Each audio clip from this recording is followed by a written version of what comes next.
안녕하세요. 오승법률사무소 권희진 변호사입니다.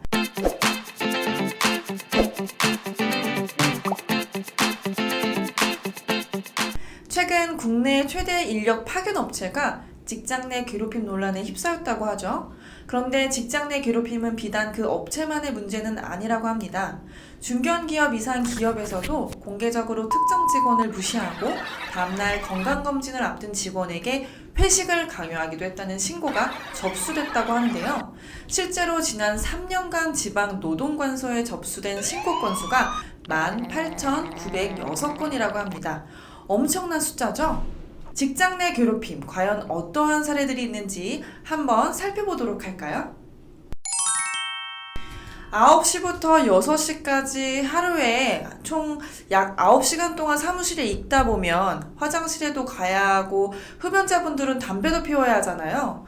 사람이 어떻게 가만히 앉아만 있을 수 있겠어요. 하지만 A씨는 그런 행동이 조금 잦았던 모양입니다.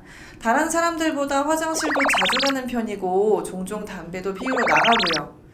상사 B씨는 A씨의 그 모습이 매우 거슬렸던 것 같아요. 급기야하는 A씨에게 자리를 비울 때마다 보고하고 가! 라고 하는가 하면 보고하지 않을 시에는 근무지탈로 처리하겠다 라고 했다고 합니다. 이 사례 과연 직장 내 괴롭힘에 해당될까요? 해당될 수 있습니다. B씨는 직원들이 장시간 자리를 비우는 일이 많아서 인사관리 차원에서 외출대장을 작성하도록 지시하였다고 주장하였는데요. 직원들은 잠깐 자리를 비운 일도 자주 확인해서 스트레스를 받아왔다고 합니다. 부적절한 장시간 자리 이탈을 규제할 목적이라고 할지라도 화장실에 가는 건 인간의 기본 욕구잖아요. 그런 것들을 통제하고 규제하는 것은 업무상 적정 범위를 넘어선 것으로 볼 수 있습니다. 잠시 자리를 비운 직원에 대해서 수시로 확인하는 것 역시 해당 직원에 대해서 감시하는 행위로 볼 수 있어서 직장 내 괴롭힘에 해당될 수 있습니다.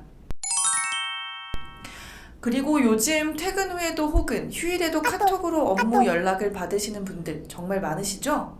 D씨는 또한 휴일 저녁 상사 E씨로부터 카톡으로 업무 보고 보내, 언제 보낼래? 밤에 보낼래? 라고 하면서 보고할 것을 독촉하고 심지어 전화까지 해서 요약본 보내라고 지시했다고 합니다.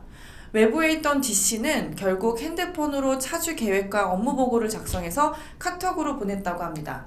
이번 사례는 어떨까요? 이것도 직장 내 괴롭힘에 해당할 수 있습니다.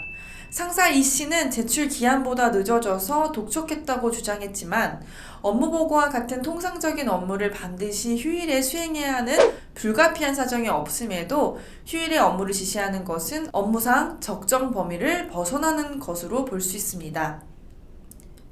거기에 불필요한 추가 근무 지시는 우위를 이용한 강요로도 볼 수 있죠. 직장 내 괴롭힘으로 될 수 있다는 사실. 신고 후 보복갑질을 당하는 경우도 적지 않은데요.